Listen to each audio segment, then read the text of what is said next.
नमस्कार, मेरा नाम है राजीव कुमार बजाज जनियार के भी, और मैं हूं इस वक्त एडवोकेट प्रदीप नंबियार जी के साथ। प्रदीप जी नमस्कार। नमस्कार सर, नमस्कार। और हम दोनों हैं कहां पर? नेशन नाउ पर। नेशन नाउ हमेशा आपके साथ और हमेशा ही आपके साथ रहेगा। हमारे सभी दर्शकों को चांद मुबारक, यानी रमज़ान मुबारक। रमज़ान का महीना शुरू होने वाला है कल से, और आज चांद दिख गया है। मतलब the holiest month of the year for Muslims. चांद मुबारक आप सब लोगों को, और आप सबको जय हिंद, जय महाराष्ट्र, जय भवानी, जय शिवाजी, वंदे मातरम। वंदे मातरम। अस्सलाम वालेकुम, सत श्री अकाल, good evening, ni hao in Japanese, ni hao in Chinese, konnichiwa in Japanese, and of course bonsoir in French. Pradeep ji. Abariyako jumbo to our viewers in East Africa, South Africa, the continent of Africa, wherever they speak Swahili. Absolutely wonderful, isn't that lovely? And Pradeep ji, was that all scripted? That Zelensky Trump meeting? I thought it was a reality show that I'm watching. I mean, what? New kind of diplomacy that जो भी आएंगे press के सामने, press को बुला के हम दाएं बाएं करेंगे, आउटराइट जो कहना वो कहेंगे। अभी ब्यूरोक्रेट्स को मिलने की जरूरत नहीं, दो राष्ट्र के हेड्स मिलेंगे और एक दूसरे को गाली देंगे और जो भी करना वो कर लेंगे। It's very surprising that did have fisticuffs. I mean, it almost looks. If it's somebody else who was really, he might just enter into. He might just do it. Yes, which is amazing. All right, now coming back to Maharashtra, coming to more serious matters, Pradeep ji, the law and order situation seems to be somewhat stressed out over here in Maharashtra. Maharashtra में कभी कहीं से rape की खबर आ रही है, कहीं से कुछ और की खबर आ रही है। मतलब ये हो क्या रहा है? This is getting to be a bit much, don't you think? Law and order collapse है, opposition अभी Supriya Sule is heading the opposition onslaught। जिस प्रकार से कहा कि बीड़ हो गया, परभणी हो गए, पुणे हो गए, और अभी वो नासिक से खबर आई, नासिक से खबर, तो एक से एक सब जगह से खबर आ रहा है of law and order. And then we have got a CM plus home minister who only says कानून अपना काम करेगा, बट कानून कब करेगा काम? I mean, but he has immediate answers to everything, but ultimately people don't feel justice is being delivered. The ultimate objective of justice is that people should feel secure. People should feel the government is acting. The government not only is it acting, but it should be seen to be acting. So unless that feeling is there, I mean, there is a Pune rape case में जिस प्रकार से एक unavoidable comment था Minister of State Home का कदम, the lady never screamed. So I mean, the scream of a lady also it's a part of question. The lady did not scream. To come and file a complaint of rape, then definitely चीखने की आवाज नहीं आई और चीख सुनाई नहीं दिया। So that's a comment coming from a Minister of State for Home shows that he's not concerned about the gravity of the crime. That's right. And taking it too lightly. Absolutely. Right, we've got a very amazing panel of guests at the moment with us. We've got Mr. Sanjay Dwivedi from the Uddhav Thackeray Sena. Sanjay Dwivedi ji, namaskar. Shivaji, हर हर महादेव। हर हर Mahadev sir. Mukesh Gandhi साहब from the NCP, Ajit Dada Pawar. Mukesh Gandhi ji, namaskar. Thank you so much sir for joining us. और फारूकी साहब from the Congress. Farooqui साहब, नमस्कार। नमस्कार sir. Sir Ramzan मुबारक, चांद दिख गया। आप सब लोगों को भी रमजान और चांद क्या बात है, क्या बात है sir. Thank you so much sir, thank you very much. So पहले आपसे शुरू करता हूँ संजय द्विवेदी जी। संजय द्विवेदी जी, ये हो क्या रहा है? कभी भीड़, कभी ये, कभी वो, कभी मतलब क्या नासिक? अभी उज्जवल निकम जी को स्पेशल प्रोसिक्यूटर अपॉइंट कर दिया गया है।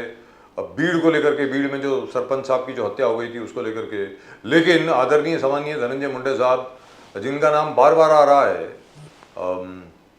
वाल्मीकि करार साहब के साथ जिनका करार है हर जगह पे, तो वो अभी भी मंत्री हैं सर। वो तो मतलब पहले अगर आपको याद होगा कि दूर दूर तक कोई भी जरा भी सुगबुगाहट होती थी किसी भी मंत्री को लेकर के, तो भारतीय जनता पार्टी तो सड़क पर उतर जाती थी और कांग्रेस की सरकार ऐसी हुआ करती थी। उसके बारे में तो खैर फारूकी साहब बाद में बताएंगे कि 2 मिनट में मंत्री का इस्तीफा भी ले लेती थी। तो ये क्या हो रहा है सर? द्विवेदी साहब आप जरा बताएं प्लीज, रोशनी डालें इसमें। देखिए, जब झूठ और जुमले पे सरकार बनाई जाएगी,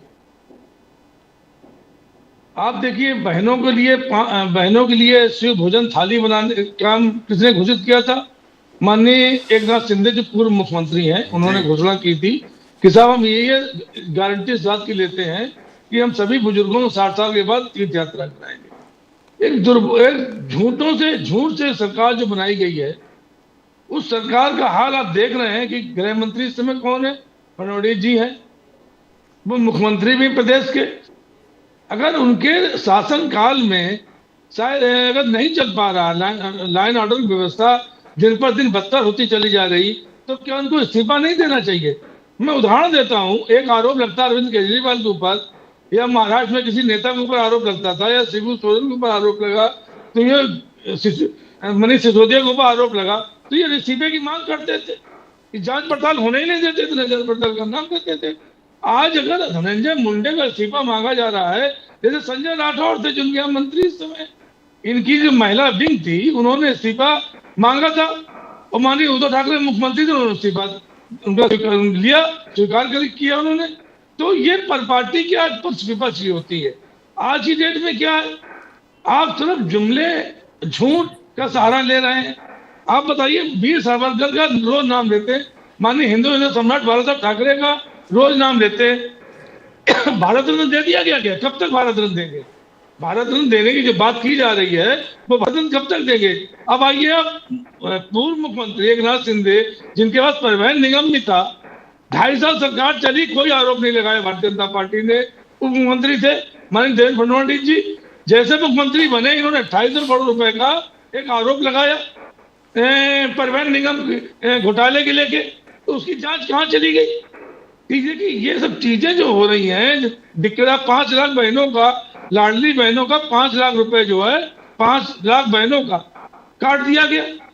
उस समय जब आपकी सरकार 2 करोड़ 40 लाख का आपने दिया, उसमें आपने क्यों दे दिया? जांच क्यों नहीं की? क्योंकि नोट के बदले वोट लेना था। देखिए, मैं आरोप नहीं लगा रहा हूँ जनता के ऊपर, जनता मानी भगवान है, उन्होंने जो भी निर्णय लिया उसको हम स्वीकार करते हैं। लेकिन अगर इससे देखा जाए, 5 लाख बहनों को आप क्यों करना चाह रहे? शिव भोजन थाली का आपने घोषणा की थी, क्यों उसको बंद कर दिया? आपने तीर्थ यात्रा कराने की आपने बात की थी, आप उसको क्यों बंद कर रहे हैं? उस समय आपको ने 2.5 साल जब आप मुख्यमंत्री थे एकनाथ शिंदे, उनको नहीं मालूम था कि हमारे पास फंड कितना है। और ये जो घोषणाएं मैं कर रहा हूँ, ये घोषणाएं पूरी होंगी कि नहीं होंगी?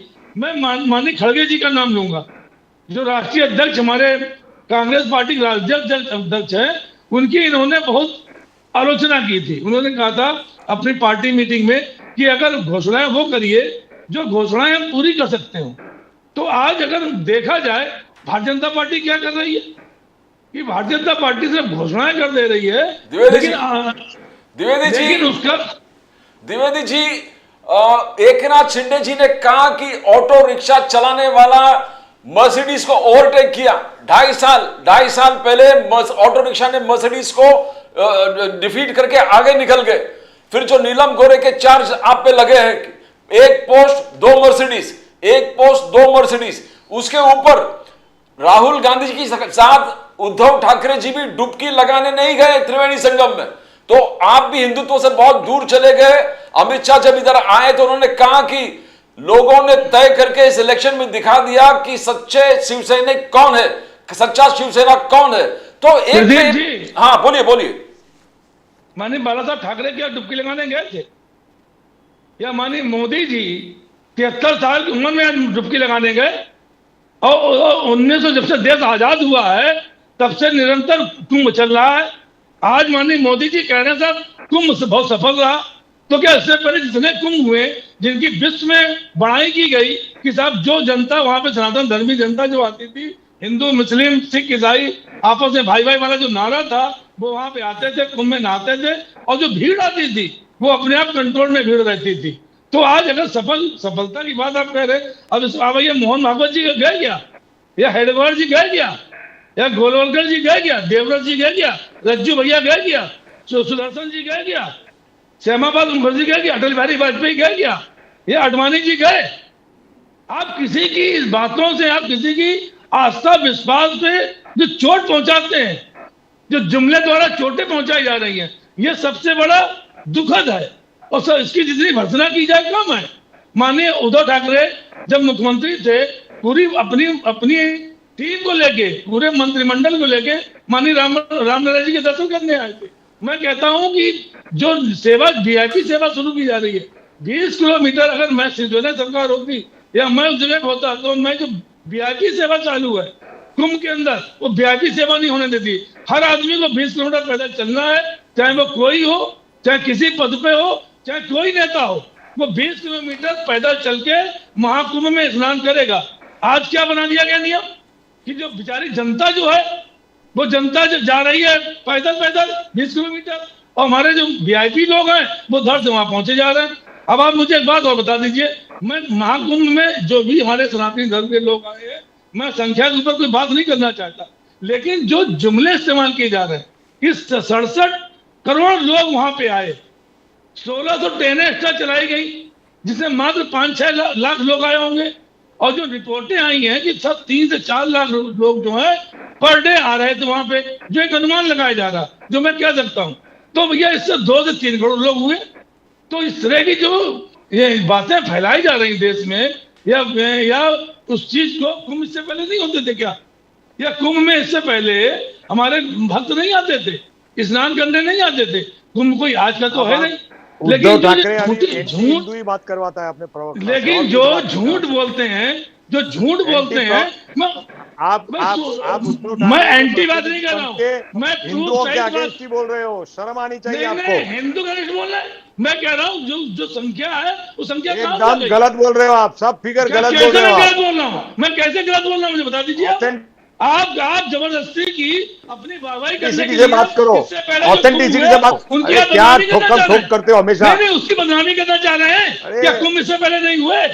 मैं ये पूछना चाहता हूँ आपसे, कुंभ क्या इससे पहले नहीं हुए? 70 सालों में क्या पहला कुंभ? डोंट स्पीक लाई। नहीं 70 सालों में क्या पहला कुंभ है? मैं सिर्फ इतना पूछ रहा हूँ आपसे, आप मुझे इसका जवाब दे दीजिए। हिंदुओं करके हिंदुओं की निर्वचना करते हो, आपको शर्म आनी चाहिए। मैं कैसे हिंदू विरोधी हो गया? मैं तो संख्या की बात कर रहा हूँ, जो संख्या फर्जी क्या करते हो? पूरा कंप्लीट फिगर आया है, ऑथेंटिक फिगर आया है, आप उसको कम करके क्या मुसलमानों को खुश करना चाहते हो क्या देश के? क्या बात करते हो आप? संख्या कैसे ली गई? नॉनसेंस, बताइए मुझको। एक मिनट संजय, पाकिस्तान में जाके इलेक्शन हिंदुस्तान छोड़ दे अभी। करोड़ों की भीड़ उसमें भी आती थी, लेकिन किसी ने भी उसका फायदा नहीं लिया। सरकार ने, चाहे श्री राम मंदिर हो, जबकि कांग्रेस के पीरियड में श्री राम मंदिर का ताला खुला था और कांग्रेस में भावी ढांचा गिराया गया था, लेकिन कांग्रेस ने कभी भी इसको जो है, भैया बहुत हो गया, बहुत हो गया, नहीं लिया। संजय जी, क्या आपकी इजाजत हो तो मैं मुकेश गांधी साहब से पूछ लूं सवाल? आसफ साहब आ रहा हूं आपके पास। मुकेश गांधी जी, जो सवाल रेज किया है, जो प्रश्न उठाया है संजय द्विवेदी जी ने, I also want to know very frankly, what is the methodology that was used to count the number of people who have come to the कुंभ? कुंभ में कितने लोग आए हैं, उसके लिए क्या मेथड इस्तेमाल किया गया था सर? आपको इसके बारे में कोई जानकारी है? I am looking for information, I am looking for information sir. हाँ बताएं sir, please go ahead sir. वहां जितने कैमरे लगे थे, जितने ड्रोन लगे थे, जितनी सिस्टम इलेक्ट्रॉनिक मीडिया से लगी हुई थी, उसका पूरा दौरा हमने YouTube के ऊपर है, मैं आपको उसका पूरा लिंक भेजूंगा कि किस तरह से इन्होंने काउंट किया है जी। और अगर इन्होंने काउंटिंग रॉन्ग किया होगा और खाली एक ऐसे ही फ्लैटर फिगर भी बनाए होंगे, तो पूरे इंटरनेशनल लोगों से भी उनका आवाज उठता था। पूरा उन्होंने जो भी कैमरा लगाए थे, जो भी सीक्वेंस लगाई थी, जो भी ड्रोन लगाए थे, उससे आने जाने वाले रोज लोगों की वहां आंगड़ी संख्या का काउंटिंग होता था। और दूसरा, उन्होंने एक बात बताई कि 20 किलोमीटर का चल के जावे तो कुंभ में जावे। अरे मैं भी ऑर्डिनरी मैन, मैं वीआईपी के रूप में नहीं गया था। मैं महामृत्युंजय के आश्रम के बाजू में से निकल के रिक्शा में बैठ के गया आधे रास्ते तक, और बाकी 500 मीटर चल के मैंने स्नान किया है, और मेरे आजू बाजू में लाखों लोग थे। आप क्या बात करते हो? जो गया नहीं है वो बात करते हैं। आपने प्रश्न किया प्रदीप जी ने कि उद्धव जी क्यों नहीं गए इसमें, तो ये पूरा लिस्ट बता दे कि इतने लोग नहीं गए। किसके जाने न जाने से बात नहीं होती है, पर उद्धव ठाकरे जी के प्रवक्ता जिस तरह से हिंदुओं के ऊपर प्रहार करते हैं, उससे मुझे बहुत दुख होता है। मुकेश गांधी साहब, मेन चीज है कि महाराष्ट्र के लॉ एंड ऑर्डर और सुप्रिया सुले जी सुप्रिया सुले जी जिस प्रकार से कंटिन्यूस अटैक, जब तक बीड़ में मुंडे जी इस्तीफा नहीं देंगे justice can not be.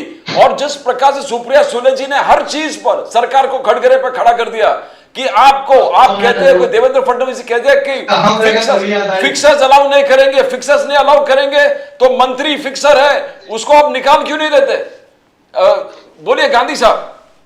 Sir, मैंने लास्ट टाइम भी आपको बताया था कि जहां तक कोई भी आक्षेप आप किसके ऊपर, मैंने पहले शरद पवार जी का आक्षेप किया था, लोगों ने बीजेपी ही नहीं किया था कि वो दाऊद के एजेंट है, पर आज तक कभी भी उनके सामने एक भी प्रूफ मिला है और वो दाऊद के एजेंट नहीं थे, बिल्कुल नहीं थे, फिर भी उनके ऊपर एक रूमर फैलाई थी।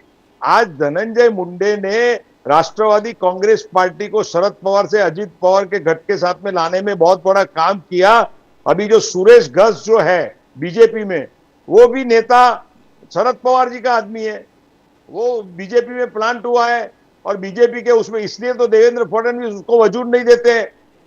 तो ये सारे जो आक्षेप सुप्रिया सुले जी कर रही है वो बेबुनियाद है। और मैं आज की तारीख में भी कहता हूं कि धनंजय मुंडे इसमें गिल्टी नहीं है, पर उनको, दिलीप वलसे पाटिल को, हसन मुशर्रफ को, इन तीनों को शरद पवार जी अपनी एक कूटनीति से इनके ऊपर प्रहार कर रहे हैं और उनको बदनाम करने का प्रयत्न कर रहे हैं। जी, आपके मुताबिक लॉ एंड ऑर्डर के बारे में जो आप कह रहे हो जी, उसके बाबत में मैं आपके साथ में सहमत हूं कि लॉ एंड ऑर्डर के ऊपर जो कंट्रोल होम डिपार्टमेंट का होना चाहिए वो कम है। सर, लगता नहीं है खाली state home minister, sir, I don't agree with you. No sir, home minister होता है तब एटलीस्ट उनके साथ में स्टेट होम मिनिस्टर होने चाहिए, जिससे हमारे महाराष्ट्र जैसे बड़े स्टेट की होम डिपार्टमेंट की जो समस्या है वो सुलझ जाए। सर, मेरी एक छोटी सा सजेशन है, उसके बाद मैं फारूकी साहब के पास जाता हूं। मुकेश गांधी साहब, I don't agree with you. ठीक है, आप जो बोल रहे हैं वो हो सकता है, लेकिन law and order is more a question of perception. जो परसेप्शन है वो खराब है इस वक्त। Let's be very clear. जो प्रदीप जी ने पहले जैसे स्टार्ट किया कि जो as they say justice should be done but should also be seen to be done, कि मतलब इंसाफ हो रहा है तो इंसाफ दिखना भी चाहिए। वो लॉ एंड ऑर्डर किस प्रकार हो रहा है वो दिख नहीं रहा है अभी। ऐसा नहीं है कि नहीं हो रहा है, मैंने वही कहा ना कि वो नहीं हो रहा है, वो प्रोसेस नहीं हो रहा है। Perception is not there. State home minister बढ़ा करके एक्शन का जो लोगों के दिमाग में एक बात आनी चाहिए कि कुछ काम हो रहा है, आज नहीं हो रहा है। वो नहीं हो रहा सर, वो नहीं हो रहा। Let me go to Farooqui sahab. उसके लिए एक्शन लेनी ही चाहिए। जी, आई एग्री। बहुत हो गया, बट मुकेश गांधी साहब, बहुत देर हो रही है। पर मुकेश गांधी साहब, that is a very good suggestion कि एटलीस्ट 2 या 3 और मिनिस्टर ऑफ स्टेट आपको अपॉइंट करने चाहिए होम में, जो डायरेक्टली अलग अलग एरिया के इंचार्ज हों और संपर्क करें जनता से और बाकी सब लोगों से। क्योंकि for the chief minister to handle the home ministry I think a bit much. Farooqui sahab, ये बताएं सर कि महाराष्ट्र में इस प्रकार की स्थिति, अभी नासिक में भी एक बड़ी दर्दनाक और वाहियात स्टोरी आई है। मतलब मैं उसको दर्दनाक भी नहीं कह सकता, खून खौलता है उसको सुन करके। नासिक डिस्ट्रिक्ट में कोई सरपंच साहब हैं, वो कोई 1 या 1.5 साल से 2 माइनर बहनों का शोषण कर रहे थे, यौन शोषण कर रहे थे। वो स्टोरी अभी बाहर आई है सर। और उसके पहले अभी बीड़ का मैटर हुआ, परभनी का मैटर हुआ, उसके पहले ठाणे का मैटर हुआ। प्रदीप जी, एक और भी मैटर था वो। बिल्कुल बिल्कुल yes, rape case yes. So sir, ये क्या हो रहा है फारूकी साहब? मैंने तो कभी देखा नहीं ऐसा, मतलब महाराष्ट्र में। What is going on Farooqui sahab? Sir, बड़े अफसोस की बात है, और इससे पहले कई बार इस पे हम लोग डिबेट कर चुके हैं। और देखने वाली बात ही है कि इसमें ज़्यादातर जो है सत्ता पार्टी के जो कनेक्टेड लोग हैं वो इन्वॉल्व रहते हैं, और वो मैसेज जो है पब्लिक में बड़ा ख़राब जाता है। जैसे आप धनंजय मुंडे साहब के ऊपर इतना बड़ा एग्जाम, और अभी नासिक वाला जो नया केस है वो भी भाई साहब रूलिंग पार्टी के साथ ही कनेक्टेड है, पार्टी से कनेक्टेड रहते हैं। तो इसमें हम कोई इल्ज़ाम नहीं देंगे, इसमें हम कोई पॉलिटिक्स नहीं करेंगे, लेकिन हम आपसे के थ्रू ये आग्रह करेंगे फडणवीस साहब को, जो कि अपना होम मिनिस्ट्री का चार्ज रखते हैं, कि इन सब चीज़ों को नज़रअंदाज करके पार्टी लेवल पे देख के सिर्फ इस बात का वो खुलासा न कर दें कि भाई नहीं इस पे इंक्वायरी हो रही है। और जैसे अभी गांधी साहब, संजय गांधी साहब ने कहा, पवार साहब गांधी। के भी ज़माने में इल्ज़ाम लगा और कुछ भी नहीं हुआ, वो ठीक है मतलब, लेकिन ये सब बहुत सीरियस क्राइम है। और ख़ास तौर से जब बेटी पढ़ाओ बेटी बचाओ हमारे एक नारा दिया है प्राइम मिनिस्टर साहब ने, और हम उसको अप्रिशिएट करते हैं, हमारी माँ बहनें हैं, और उसके ऊपर इतना बड़ा अत्याचार हो रहा है तो उसको सीरियस लेना चाहिए। और उस सिलसिले में हम, हाँ, कई बार इस पे बात आई और हमने वादा किया हुआ है कि इसको पार्टी लाइन से उठ के हम लोग इसके ऊपर काम करेंगे। पुणे में जी। देखिए इतना बड़ा हादसा हुआ है, दुरुस्त बात। जी उसको बहुत इससे अच्छा बता, आपने अच्छा बताया, बहुत अच्छा बताया। जी, बोलिए सर फारूकी साहब। इससे पहले भी बड़े घिनौने किस्म के हुए, जैसे आपने कहा कि एक तो रेप होना और दो माइनर के ऊपर होना और दो बहनों के साथ। जी, एंड तो ये continuously sir, continuously for almost 2 continuous, years. जी हाँ, तो वो ये सब ऐसे घिनौने क्राइम है जिसको हमको पब्लिक के सामने ये टीवी पे बोलने भी शर्म आती है sir. Just because the girls did not have a mother. एक तरफ तो हम लोग इतनी अच्छे कर्म कर रहे हैं कि माँ प्रयागराज में जाके 144 साल के बाद हम लोग स्नान कर रहे हैं वहाँ पे और मुक्ति कर रहे हैं, और इतने करोड़ आ गए हैं और ये बहुत अच्छी बात है। ये मैं जबकि मुसलमान हूँ लेकिन मैं इस बात को ज़रूर मानता हूँ कि कोई भी रिलीजियस आदमी जो है वो अंदर दिल से अच्छा होता है, वो अच्छी भावना रखता है तभी वो रिलीजन मानता है, वरना वो कोई भावना नहीं रखेगा। फारूकी साहब, व्हेन प्राइम मिनिस्टर मोदी जब तारीफ करते हैं 144 इयर्स सक्सेस, जो 3 लाख करोड़ का बिजनेस वहां पर हो गया, जनरेट हो गया, ग्रोथ जनरेट हो गया, 65 करोड़ लोग वापस गए, डुबकी लगाए, तो ऑपोजिशन इंडिया अलायंस के लोग आलोचना करते हैं, वो सिंगल साइडेड हिंदुइज्म को प्रमोट करने वाले हिंदुत्ववादी।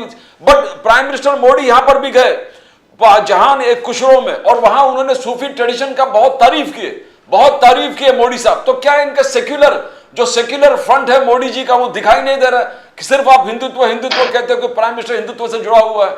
जब फंक्शन में जहान एक खुशरो में गए, सूफी ट्रेडिशन का बहुत तारीफ किया।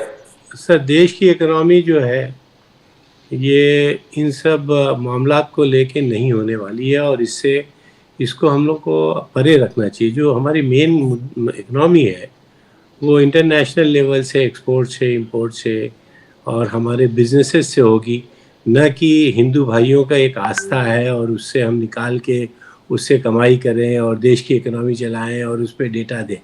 मेरे ख्याल से कोई भी पार्टी इससे अपने आप को दूर रखेगी, बहुत अच्छी बात है। वहाँ पे बहुत से गरीबों के बीच में बिजनेस हुए, किसी ने कुछ कमाया, किसी ने कुछ कमाया, और बहुत से लोगों ने अपने आप को गंवाया भी। आप अगर देखें कि करोड़ों लोग जो यहाँ से गए हैं उन्होंने अपनी जेब से पैसा दिया और बहुत महंगाई के उसमें गए हैं, बड़ी तकलीफ के साथ में वो अपनी आस्था को पूरा किया।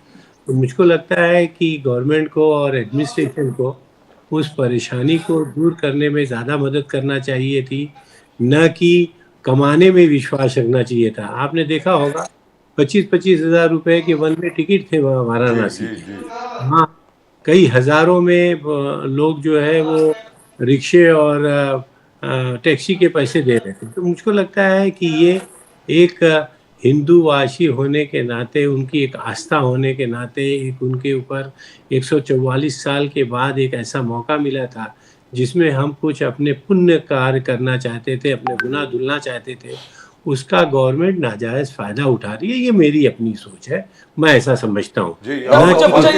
सेक्युलर फेस जो मोदी साहब के हैं उस पर कुछ कहना चाहोगे आप? कल मोदी साहब वहां पर थे जहां एक खुशरो, उस फंक्शन में सूफी संतों के बीच सूफी जो प्रोग्राम थे, उन्होंने कहा कि सूफी ट्रेडिशन का तारीफ करते हुए, तो आम ऐसे देखने को आता है कि मुसलमान कभी विश्वास नहीं करता कि मोदी जी सेक्युलर है, हमारे लिए बात करता है। तो क्या ये चेंज आपको महसूस हुआ जहां एक खुशरो? सर देखिए, अगर आपको डॉक्टरेट करना है तो आपको पहली जमात में पहले दाखिला लेना पड़ेगा, 10वीं पास करना पड़ेगी, 12वीं, और फिर वो आप एडमिशन लीजिए, डॉक्टरेट कीजिए। आप जो है पीएचडी की डिग्री लेने के लिए नहीं पहुंच जाएंगे। सूफी संत होना ये तो बहुत ही हाई क्लास की बातें हैं सर। आप मस्जिद और मंदिर की कदर नहीं कर रहे हैं, मस्जिदों को खुलवा रहे हैं जो बेसिक है।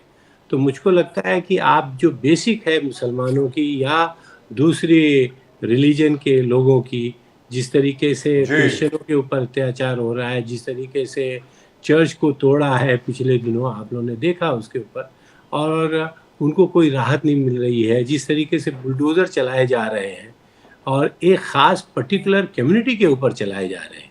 तो मुझको लगता है कि ये जो आप सूफ़ी संत की बात कर रहे हैं, ये तो बहुत हाई क्वालिटी की बात है।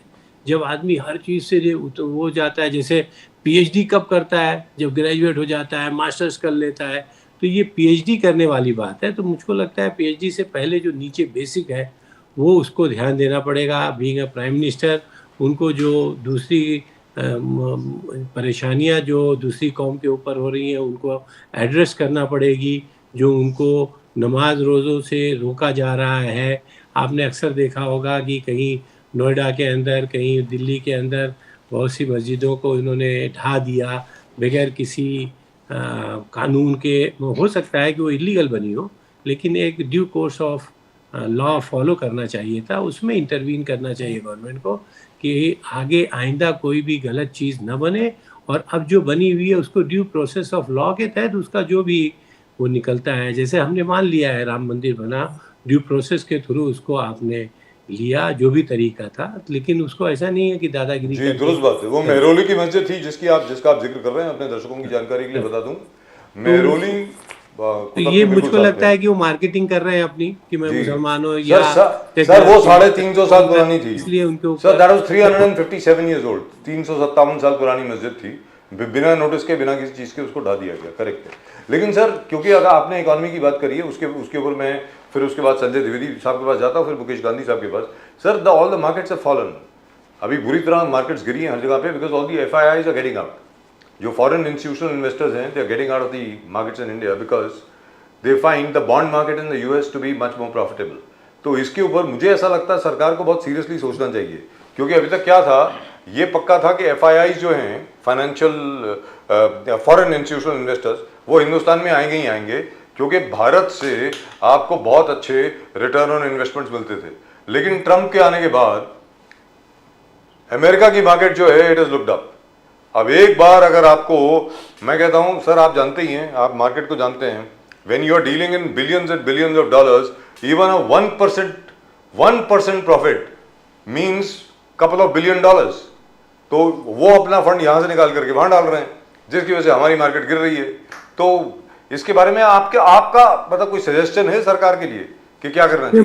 नहीं, पिछले कई सालों से सर आपने देखा होगा कि ये सिर्फ हिंदू मुस्लिम और उसके ऊपर इकोनॉमी की बात हो रही है। मुझको लगता है कि सीरियस बिजनेस अगर आप देखें तो आज मार्केट जो है बहुत ख़राब इसलिए भी हो गया है कि हम इंडिया गवर्नमेंट ने इसके ऊपर कोई वर्क नहीं किया है। आज डॉलर की कीमत कहाँ जा रही है? 87 रुपीज 47 पैसा टुडे राइट नाउ, 87 और रुपए 47 पैसे। जी हाँ, गैस की प्राइसेस कहाँ जा रही हैं, और दूसरे हमारे जितनी चीज़ें हैं रोज़मर्रा की, उसके ऊपर हमारी इकोनॉमी कहाँ जा रही है। 2 करोड़ हर साल इन्होंने कहा था कि ये नौजवानों को नौकरी दिलाएंगे। हम उसके ऊपर इनसे पॉलिटिक्स नहीं कर रहे सर। आज नौजवानों का हाल बहुत बुरा है। ये अलग बात है, ये जीत के आते हैं, क्यों आते हैं, कैसे आते हैं। अब आपको वो भी अगर समझना है तो थोड़ा उसको साइकोलॉजी समझ लीजिए कि आप कुछ भी कर लेंगे। मैं अगर मुसलमान हूँ तो मैं मुसलमान ही की बात करूँगा, लेकिन इससे मेरी इकोनॉमी नहीं सुधरने वाली है। जब से ये बीजेपी गवर्नमेंट आई है, इन्होंने सिर्फ डिवाइड एंड रूल किया है। तो कहने का मतलब ये हुआ there should be a shift. आपके मुताबिक भारत देश की जो असली जो समस्याएं हैं उनका समाधान निकलना चाहिए, कहने का मतलब ये हुआ। तो संजय द्विवेदी जी, आप इसके बारे में क्या कहेंगे? जहां तक अर्थव्यवस्था का सवाल है, अर्थव्यवस्था को लेकर के, इकोनॉमी को लेकर के, और जैसा अभी फारूकी साहब ने कहा, and I am sure mister Mukesh Gandhi will also agree, कि government has to now focus on increasing employment, increasing businesses. ज़्यादा छोटे छोटे जितने भी हमारे लघु उद्योग हैं उनको बढ़ाइए, लोगों को अपॉर्चुनिटी दीजिए ताकि वो अपना काम खुद कर सकें। मुझको ऐसा लगता है, मतलब we should have the major shift instead of the grand gesture. अभी तक क्या है कि हम लोग बहुत बड़ी बड़ी बातें करते हैं, इधर 1 लाख करोड़, उधर 2 लाख करोड़, उसके बजाय अगर जो जितने छोटे छोटे उद्योग वाले लोग हैं उनको अगर बढ़ाया जाए तो मुझे ऐसा लगता है कि भारत की असली उन्नति तब होगी। आप बताएं सर, द्विवेदी साहब। देखिए बजाज जी, पिछले 7 सालों में वित्त मंत्री हमारी सीतारमण जी हैं। जी जी आप बजट हर साल देखते हैं, जी। क्या कभी बजट मध्यम वर्गीय गरीब के लिए आया? इस बार आया ना या सर? उनकी सोच को इस बार आया। सुन लीजिए सर जी बोलिए सर। उनकी सोच को देखकर कोई चीज बनाई गई क्या? आप कहते हैं छोटे उद्योग बैठ रहे हैं, आज गरीबी कितनी हो गई, महंगाई कितनी हो गई, और रियल एस्टेट जिसमें लाखों लोग जुड़ते थे, रियल एस्टेट आज कहाँ पहुंच गई? आज रियल एस्टेट में जिसमें बिल्डिंगें बनती थी और तमाम काम होते थे रियल एस्टेट के माध्यम से, उसमें कम से कम 300 संस्थाएं ऐसी थी, जैसे बालू हो गई, गिट्टी हो गई, प्लम्बिंग सामान हो गया, ऐसी संस्थाएं उसमें जुड़ती थी। आज रियल एस्टेट का कोई बिल्डर जो है काम उसने करना बंद कर दिया। क्यों कर दिया बंद? उसके पीछे रीजन है, लघु उद्योग क्यों बंद हो रहे हैं? आप जीएसटी जिस तरह से आप जीएसटी का इस्तेमाल आप कर रहे हैं, जीएसटी जिस तरह से आप लागू कर रहे हैं, उससे जो छोटे उद्योग वाले हैं, जो हमारे काम करने वाले हैं, वो उनका नहीं हो पा रहा हिसाब किताब, नहीं बढ़ पा रहे हैं। आप एक बात मैं और कहना चाहता हूँ आपसे इस डिबेट के माध्यम से, परिवारवाद की बहुत बात करते हैं।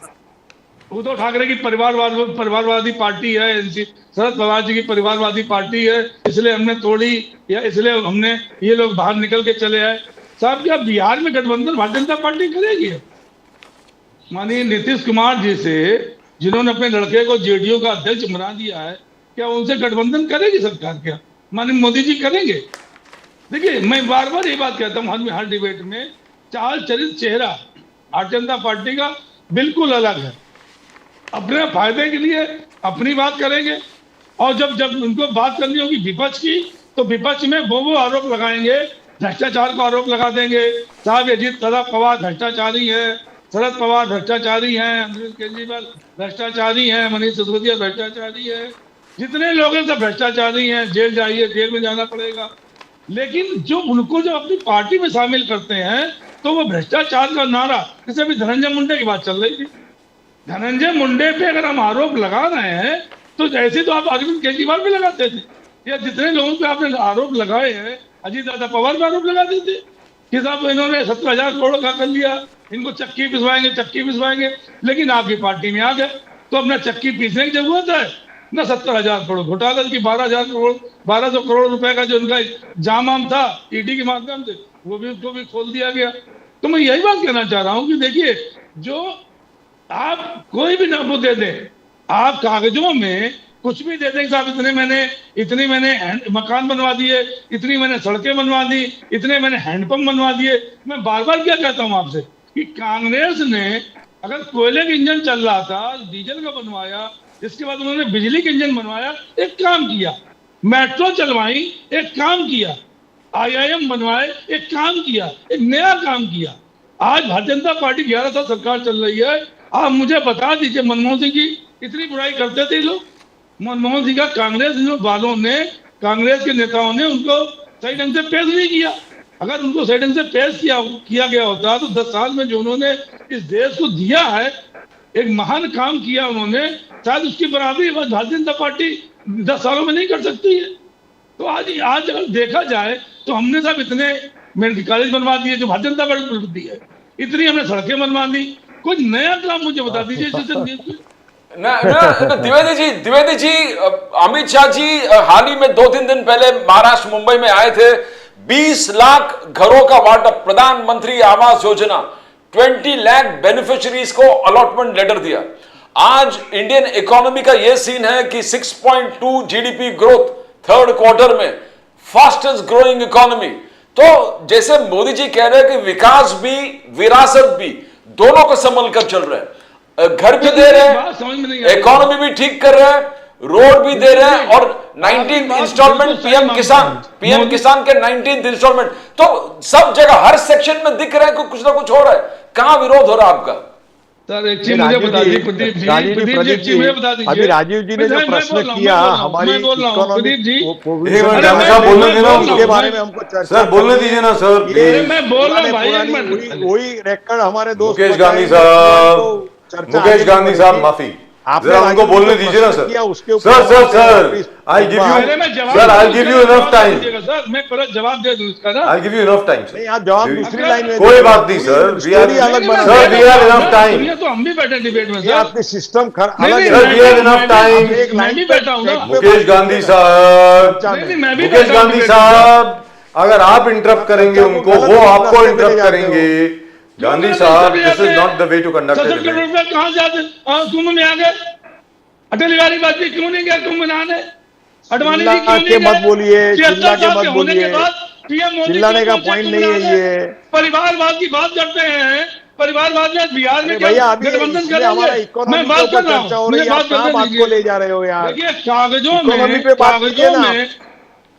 कागजों में आप कुछ भी दिखा दें सर, लेकिन अरे आप भैया, सच्चाई आप जान शाखा लीजिए। प्रमुखों की चाहे मीटिंग नहीं ले महाराज रहे चुनाव हो, हुआ हो, आप डिबेट में हो। प्रदीप जी, आप You know, debate show economy- में करो। गांधी द्विवेदी जी जी, गांधी जी द्विवेदी जी, गांधी जी इकोनॉमी, ध्यान रखिए। आपने इकोनॉमी के बारे में पूछा गांधी द्विवेदी साहब, तो मैंने उनके बीजेपी का जो है वो गिना दिया। 20 लाख अभी मुंबई में हाल ही में घर बांटे, अलॉटमेंट लेटर, प्रधानमंत्री आवास। 3 दिन पहले मोदी साहब बिहार में 19th इंस्टॉलमेंट किसान सम्मान का वो बांट दिए। आज यह है कि 6.2 ग्रोथ, जीडीपी ग्रोथ में सबसे fastest growing economy. Modi ji कह रहे हैं कि विकास भी और विरासत भी दोनों संभल कर। सर मैं बात नहीं समझ पा रहा हूँ। नहीं, ये अगर काम हो रहा है विकास ना। अभी विरासत देखिए, भी हो रहा राजीव जी ने है। जो प्रश्न सर आप ही के पास आ रहा हूँ अनुसंधान में मैं ये सर। अरे कहना मुकेश चाहता हूँ गांधी साहब, आप ही के कि पास आ रहा स्टार्टअप हूँ। India sir why you interrupting और प्लीज लेट हिम आंसर। इसके बाद गांधी साहब, इसके बाद आपके पास आते हैं। मुकेश गांधी साहब, you can और say जिस this तरह when we से come to लोगों you. को अनुदान देना अरे गांधी साहब आपके पास आ रहे हैं ना सर, एक सेकंड ना इनको जरा जवाब दे दीजिए, फिर मैं आपके पास आता हूं। प्लीज। संजय द्विवेदी प्रदीप जी जी अपनी बात मजाक, पूरी मैं आपकी रखें। बात सब मानता हूँ। हाँ हाँ जी आप जो हैं कागजों में कुछ भी दिखाते हैं। कागजों में जी। कहते हैं साहब मैंने सिलेंडर बांट दिए, सिलेंडर बांटे, सिलेंडर का दाम हो गया 850 करोड़ रुपए, 850 रुपए हो गया, 1000 रुपए हो गया। आप कहते हैं साहब मनमोहन सिंह ने 1 लाख समथिंग हजार का एक लोन लेके उन्होंने पेट्रोल के दाम कम कर दिए थे, डीजल के दाम कम कर दिए थे। जी। तो उन्होंने देश के लिए किया था ना। आज दाम कितने पेट्रोल और डीजल के? 100 रुपए लगभग है। आप समझिए मेरी बात। अगर इतनी अच्छी हमारी जीडीपी है, हमारा सब कुछ अच्छा है, तो इस देश में गरीबी महंगाई क्यों बढ़ रही है?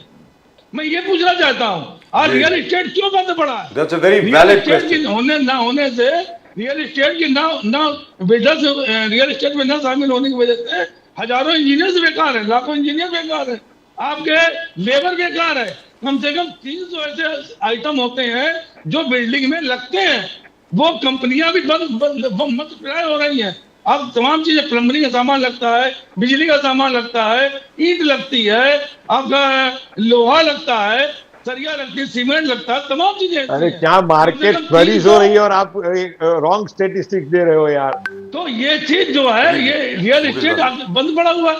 तो अगर हमारी इकोनॉमी तो इतनी सर अच्छी पूछ बढ़ती ले। चली जा रही है, सब कुछ इतना अच्छा होता जी, जा रहा है, दुरुस्त बात है तो द्विवेदी बेरोजगारी जी। क्यों बढ़ रही है? Very valid question. हमारी बेरोजगारी क्यों बढ़ रही है? Correct. महंगाई क्यों बढ़ रही है? So let's ask मैं गांधी इसका साहब। जवाब पूछना चाहता हूँ। तो लेट्स आस्क गांधी साहब। और तो पूछ ले सर, गांधी जी से पूछ ले क्या।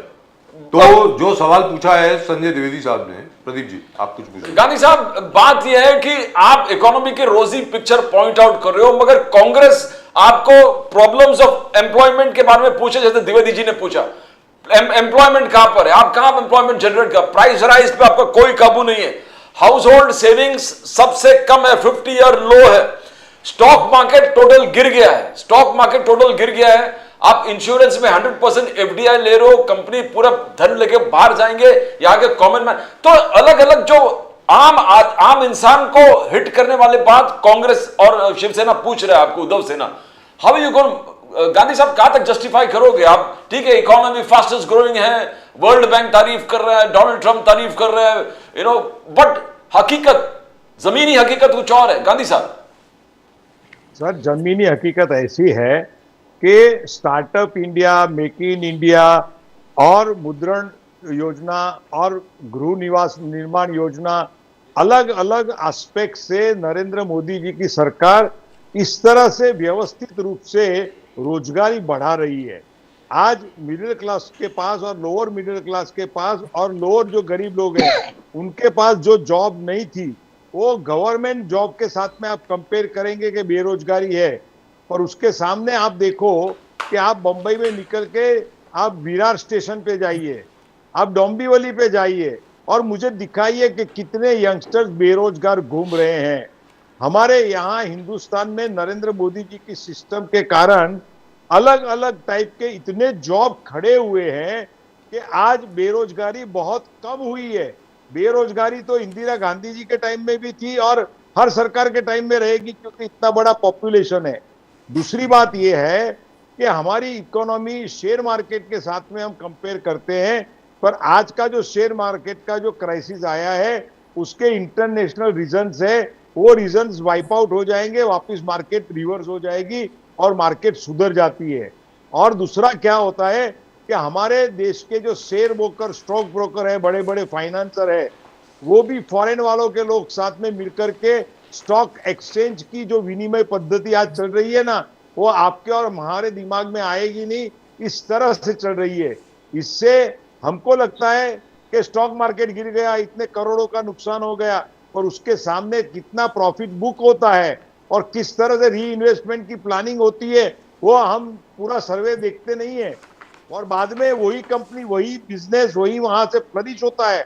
ये पूरी इकोनॉमी का एक अलग ढांचा आज के वर्ल्ड में इंटरनेशनल मार्केट में। गांधी साहब, I agree with you. Sir 10 second दे दीजिए। बात ये एक मैं आता हूं आपके पास, 10 सेकंड आता हूं सर आपके पास आता दूसरी बात ये देखिए कि आज जितने गृह निर्माणों का प्रोजेक्ट नरेंद्र मोदी जी ने आवास योजना से करके जो मिडिल क्लास के लोगों को आवास दिया है, लोअर मिडिल क्लास के लोगों को जो आवास दिया है, आज तक हमारे इतिहास में इतने गृह निर्माणों का कार्य नहीं हुआ है। हर घर में जल दिया है, हर घर कितने लेटरिन्स बना के दिए हैं, कितनी व्यवस्थाएं दी है, और कितना बड़ा इंफ्रास्ट्रक्चर का काम इतने सालों में नहीं हुआ, 17 सालों में उतना काम आज हो रहा है।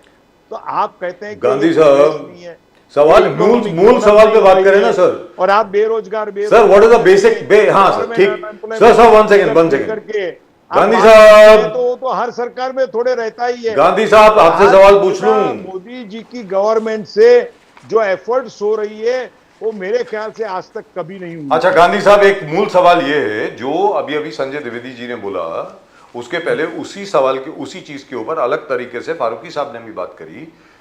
We have a great GDP growth जो है वो बहुत जबरदस्त है अभी। Why does this GDP growth not reflect in the employment numbers, in the price rise, in the falling rupee? सीधी सादी बात है सर, अगर मान लीजिए जीडीपी ग्रोथ वास्तविकता में, ग्रॉस डोमेस्टिक प्रोडक्ट ग्रोथ वास्तविकता में इतना जबरदस्त है, तो उसके साथ साथ नौकरियां भी आनी चाहिए ना, तो वो क्यों नहीं आ रही?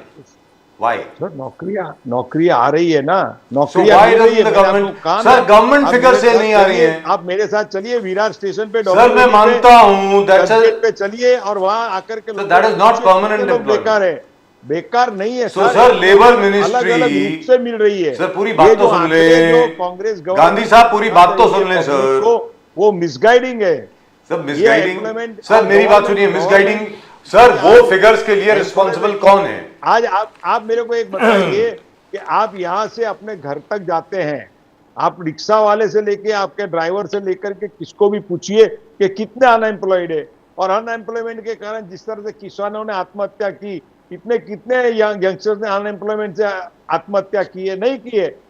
अनएम्प्लॉयमेंट नहीं है सर, ये फीका फूका। तो I ask you one thing, so Gandhi साहब आई आस्क यू, मैं आ रहा हूं द्विवेदी जी आपके पास आ रहा हूं, फारूकी साहब आपके पास भी आ रहा हूं, हमेशा मुकेश गांधी साहब, so who is responsible? You have made a very valid point. Sir, please understand the question. Sir, why don't you understand my question? Sir, allow me to ask a question. अरे गांधी साहब, allow me to ask a question ना sir. पहले Indian labour organisation जो थी ILO, part of the ministry of labour, they used to release employment figures every 15 days. Then it became every month. For the last 7 years, the Ministry of Labour has not released any employment figures. Employment figures बंद हो गए sir.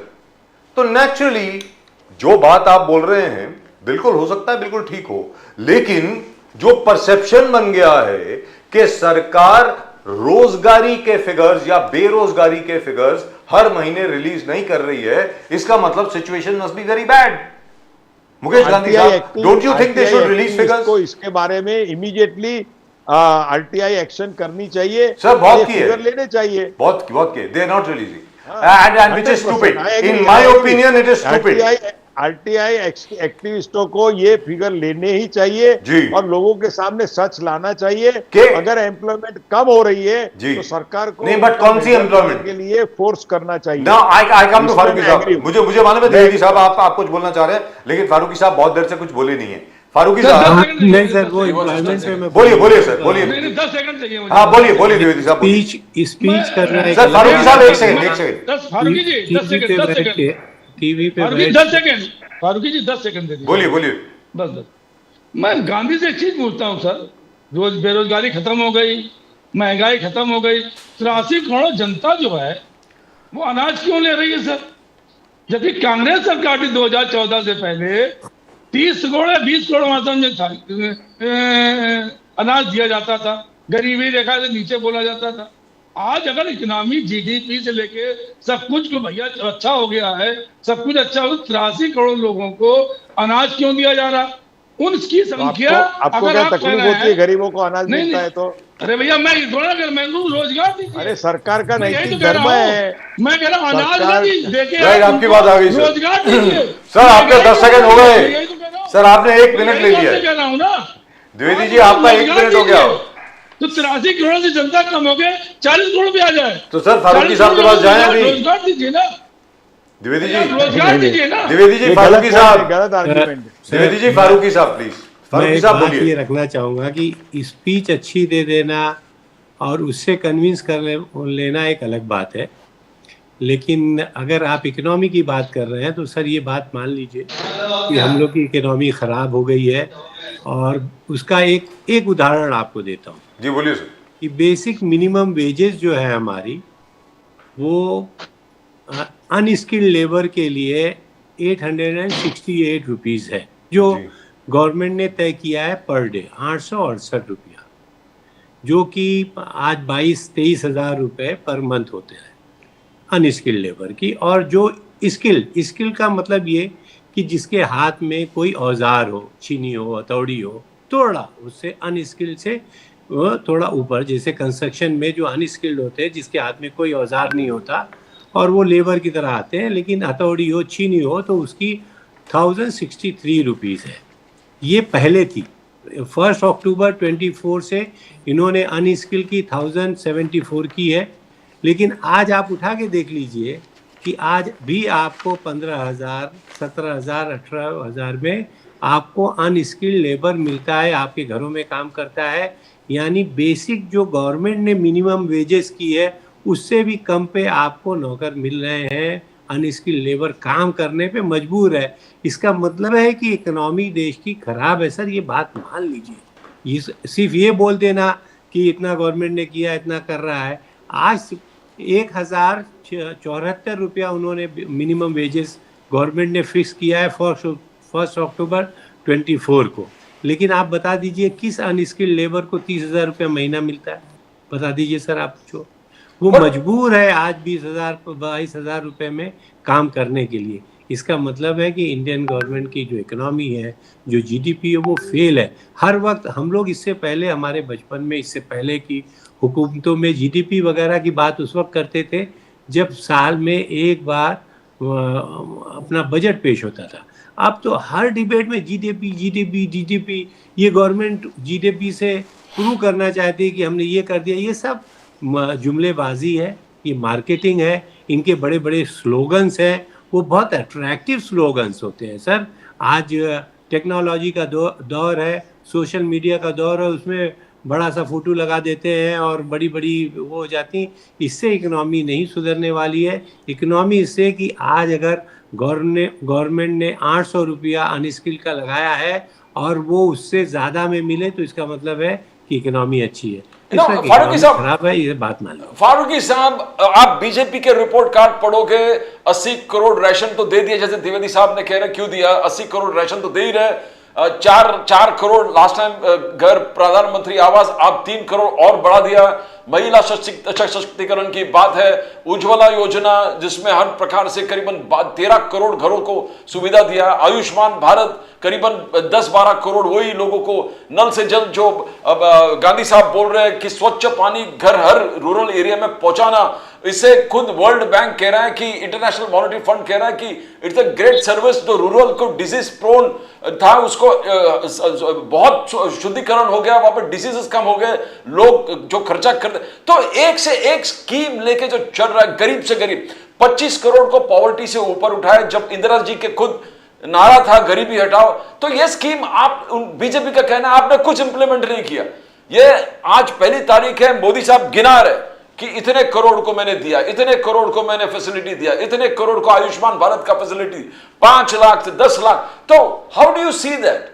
देखिए, हाँ, ये इसमें कोई दो राय नहीं है, जीएसटी से ये बहुत पैसे कलेक्ट कर रहे हैं, लेकिन आपकी basic education system, health system, basic public का जो सिस्टम है वो बिगड़ता चला जा रहा है। पहली दूसरी में जो बच्चे पढ़ा करते थे, जो फ्री एजुकेशन थी, उसका सिस्टम ख़राब होता चला जा रहा है।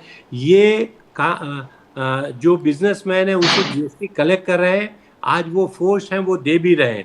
आप देख लिए 18%, 20%, 25% तक जीएसटी है। हेल्थ सिस्टम के ऊपर भी जीएसटी है, लेकिन इन सब के नताइज लॉन्ग टर्म में आपको बहुत ही ख़राब आएंगे। ये वीक करते हुए जा रही है, जितने बिजनेस और कारोबारी लोग हैं वो इससे जूझ रहे हैं, और इसका नतीजा आपको आगे आने वाले दिनों में बहुत ख़राब आएगा। जब बिज़नेस के हालात गिरते चले जाएंगे, लोगों के बिज़नेस ख़राब हो जाएंगे, जीएसटी कम जाएगा। ये कलेक्शन आज ज़रूर कर रहे हैं, और जिसका बेनिफिट वो पब्लिक को फ्री आटा, मैदा, गेहूँ उसमें देते होंगे, और दे भी रहे हैं, लेकिन इसके लॉन्ग टर्म बहुत ही ख़राब कॉन्सिक्वेंसेस है। यही जब कांग्रेस गवर्नमेंट थी और मनमोहन सिंह जी उस वक्त जब प्राइम मिनिस्टर थे, इतने समझदार थे कि उन्होंने ख़राब इकनॉमी से इस देश को बहुत ऊपर लेके आया था, और बहुत ही स्ट्रॉन्ग फूटिंग पे लेके आया था, जिसकी तारीफ न सिर्फ इंडिया के देशवासियों ने की, पूरे वर्ल्ड ने माना। यहाँ तक कि ओबामा ने खुद आगे बढ़ के तारीफ की। पूरे वर्ल्ड की इकोनॉमी ख़राब हो रही थी, लेकिन उस वक्त आप बात मान लीजिए कि इंडिया की इकोनॉमी को मनमोहन सिंह जी का एहसान है, उन्होंने इसको संभाला।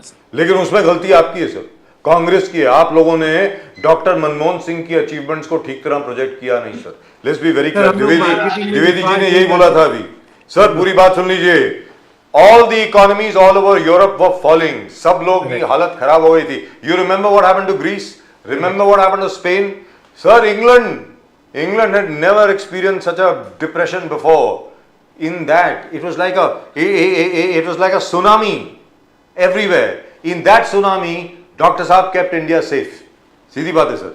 सर आप लोगों को जो डॉक्टर साहब की तारीफ करनी चाहिए थी वो अब आप कर रहे हैं, तब नहीं करी सर। वेरी फ्रैंकली, डॉक्टर साहब को फ्रेंड ऑफ माइन, तो उनका नाम लेना चाहिए, उनके चरण धो के पीना चाहिए सर सबको।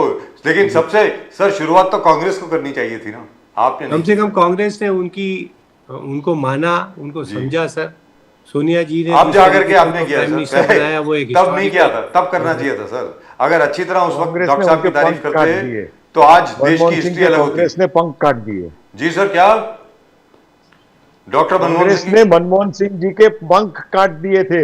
आप लोग यही पॉलिटिकल स्टेटमेंट देंगे। मैं मनमोहन सिंह जी को 3 बार मिला हूं। सोनिया जी ने जिस तरीके से देश के लिए अपने आप को कुर्बान कर दिया, और इतने मनमोहन सिंह जी को बनाया, और इतने अच्छे आदमी थे कि कांग्रेस को उनका लाभ लेने पॉलिटिकल स्टेटमेंट से दूर रहिए सर। इतनी अच्छी बातें आप कर रहे हैं, इतने समझदार आदमी है, इस चीज को अप्रिशिएट कीजिए। लेकिन एक चीज तो है, मुकेश गांधी साहब, संजय द्विवेदी जी और आसिफ फारूकी साहब, एक चीज तो है, now I think we must shift focus.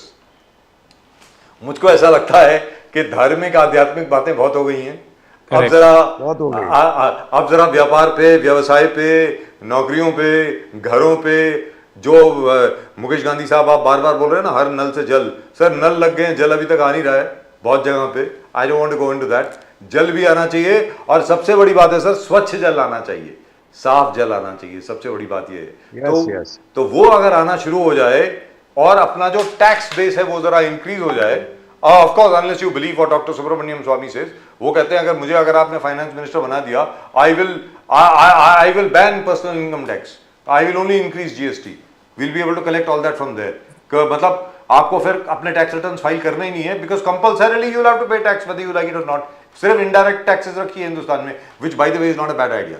But Subramanian Swamy को किसी ने भी, कोई भी सरकार फाइनेंस मिनिस्टर कभी, except even Chandrashekhar ji did not make him finance minister. किसी ने आज कांग्रेस भले सुब्रमण्यम स्वामी को बोल रहे कि ये बोल दिया वो बोल दिया, आप कभी नहीं चाहते कि ये फाइनेंस मिनिस्टर बने ना।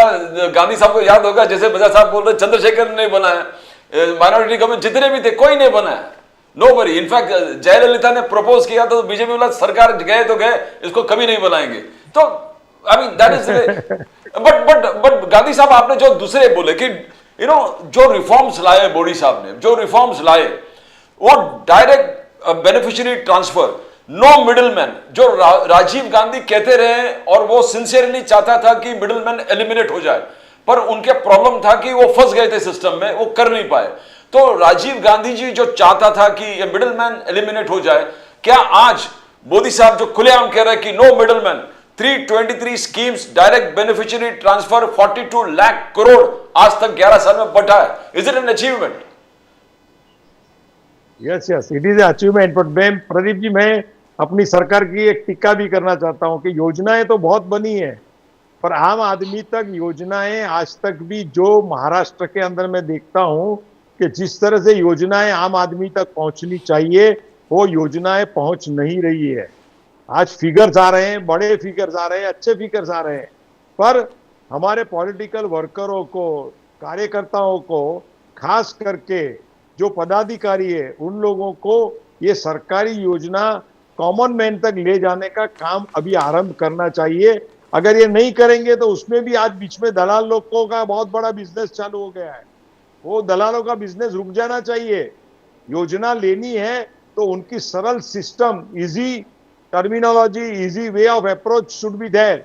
ये अगर होगा तो लोगों को वो योजनाओं का लाभ मिलेगा। Gentleman, I have a small announcement. लाभ लेने के टाइम में भी आज कॉमन मैन को बीच में कमीशन देना पड़ता है। मुकेश गांधी साहब, संजय द्विवेदी साहब और आसिफ फारूकी साहब, एक छोटी सी बड़ी अच्छी खबर है सर, एक बहुत अच्छी खबर है।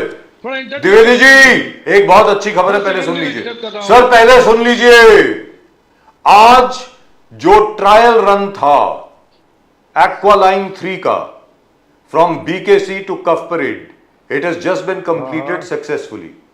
Trial run, very good sir, BKC underground metro station up to Kaf Parade, it has just been completed successfully. I think it will take another 1.5-2 months for the line to become fully operational. Fantastic. It's a great achievement. It's a great achievement for MMRC. Absolutely wonderful. Dwivedi साहब कुछ बोले साहब, वो प्रश्न गांधी साहब ने corruption, मैं कुछ हाँ बोलिए द्विवेदी साहब बोलिए। गांधी साहब ने जो बात कही, हाँ जो अभी गांधी साहब ने बात की बजाज साहब, हाँ प्रदीप जी, हाँ वही बात मैं कह रहा हूँ हाँ कि योजनाएं कागजों पर तो बहुत चल रही है, बिल्कुल, लेकिन अगर आप गांव में चले जाएं तो शौचालय कितने बने, गैस सिलेंडर सबको दे दिए गए, कितने गैस का इस्तेमाल कर रहे हैं, न सब जगह पहुंच गए होंगे, पानी कितनी जगह पे आ रहा है।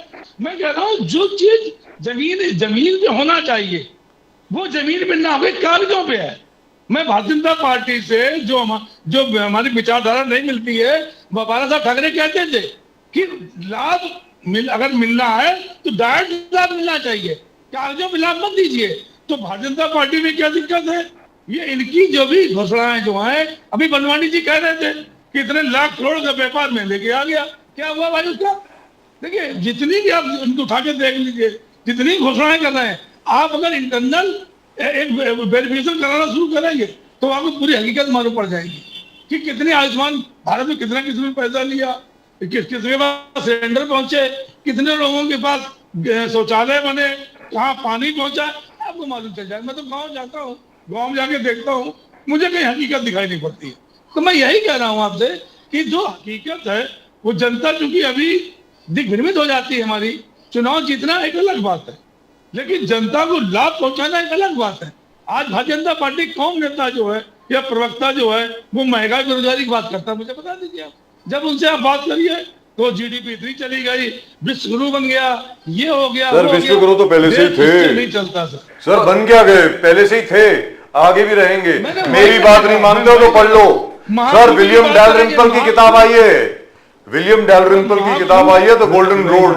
हिंदुस्तान विश्व गुरु था और आगे भी रहेगा, है और आगे भी रहेगा सर। महाकुंभ की बात करेंगे जी। महाकुंभ के ऐसे पहले कभी नहीं हुए सर, क्या ये इतनी भीड़ कभी नहीं आई, बस इतनी बात सर नहीं इतनी कहना टेक्नोलॉजी इस्तेमाल नहीं हुई ना, इस तरीके से प्रोजेक्ट नहीं हुआ ना सर, मार्केटिंग नहीं हुई है ऐसी।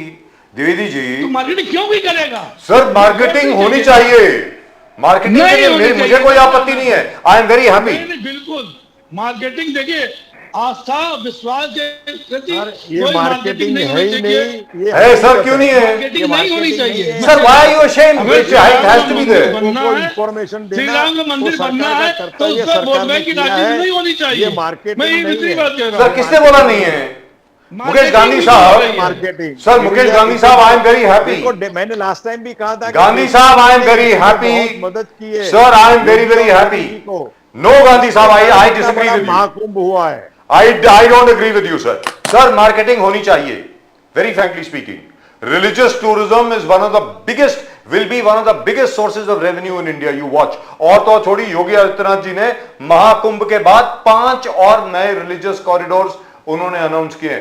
सर, उत्तर प्रदेश की इकोनॉमी टोटली ट्रांसफॉर्म हो जाएगी with religious tourism. You watch. Yes, yes. In the next 5 years, if you want to become a 6 or 7 trillion dollar economy, Uttar Pradesh itself will contribute $1.5 trillion.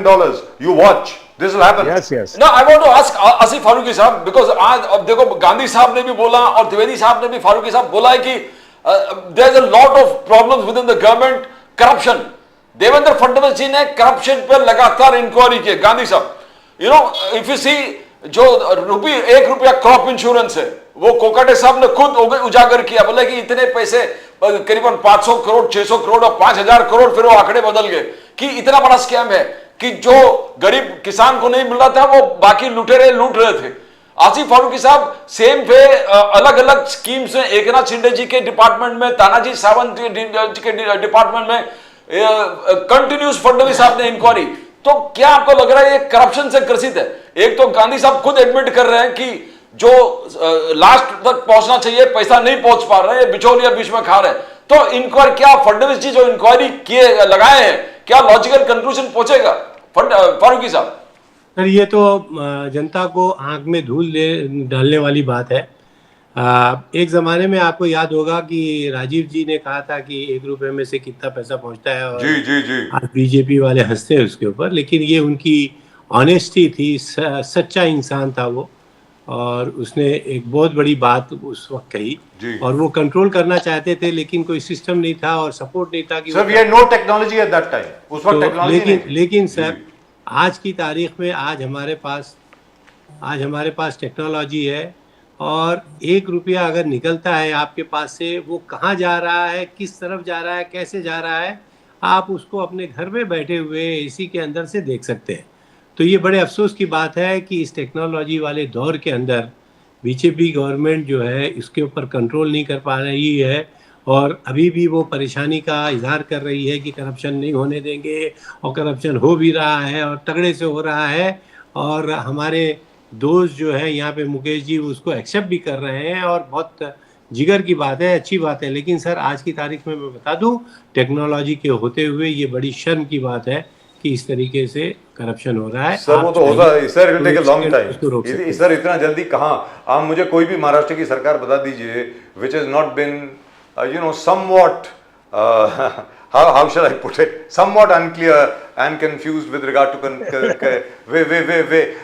with regard to under the table dealing. हम समझ गए sir, हर जगह होता है sir, कहाँ नहीं होता sir? क्या आप मुझे बताइए ना, इतने सालों का एक ट्रेडिशन है सर, लेकिन जो गवर्नमेंट का पैसा आप स्कीमों को जरिए दे रहे हैं उसके अंदर जो करप्शन है सर, पहले भी होती थी सर, पहले भी होती थी।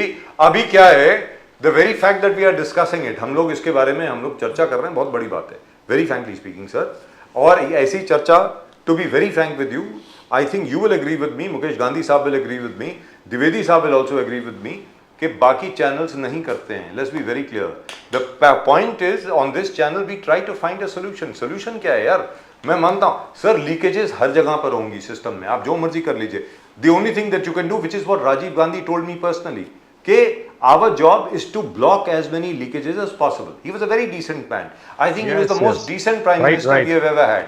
मतलब दिल के इतने साफ, इतने ईमानदार, मतलब मुझे और कोई ऐसा इंसान कभी नहीं मिला sir. I'll be very frank with you. Dwivedi ji आप कुछ बोलना चाह रहे थे? सर मैं इजाजत लूं जरा, मेरा राइट, रमजान शुरू है तो जी सर, जी थैंक यू सर, और रमजान मुबारक सर, चांद मुबारक, रमजान मुबारक, god bless you sir, thank you very much.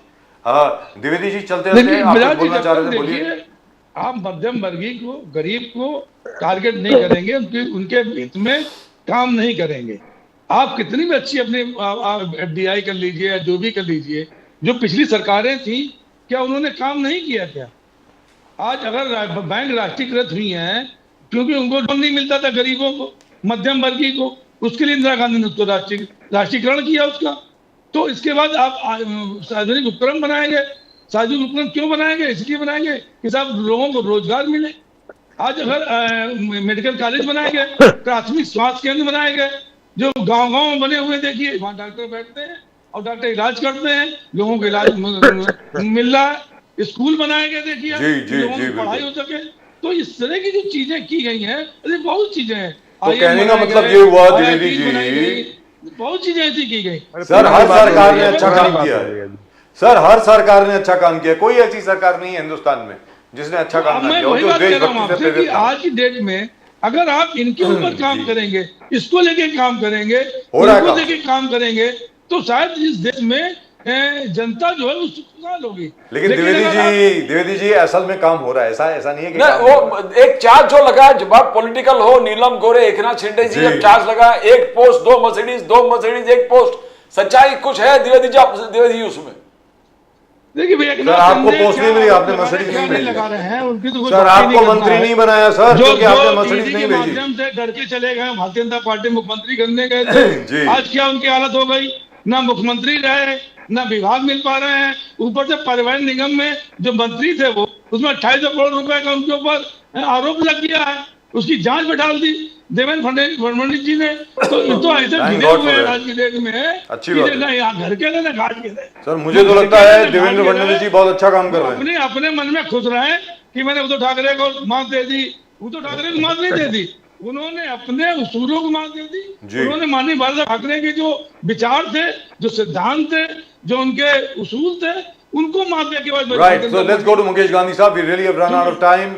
Mukesh Gandhi ji, one final word for you. Pradeep ji, Sharad Pawar ji, Mukesh Gandhi साहब एक शैडो कैबिनेट बना दिया है, शैडो कैबिनेट। उन शरद पवार जी के जितने नेता हैं वो आपके सरकार में उनको टैग करेंगे, फॉलो करेंगे, पूरे डेफिशिएंसीज ऑफ सर्विस एक्सपोज करेंगे। तो क्या शरद पवार जी कर पाएंगे? मुकेश गांधी साहब, देखिए सर, ये शरद पवार जी की शैडो कैबिनेट और शैडो वर्किंग कमिटी सिस्टम, वो उनका पुराना ख्याल है और वो हवाई ख्याल है, क्योंकि इसमें कोई इन्वेस्टिगेशन करते हैं और सबके पीछे स्पाई लगाते हैं, ऑफिसरों को ये करके मोटिवेट करते हैं और इंफॉर्मेशन लेते हैं। अगर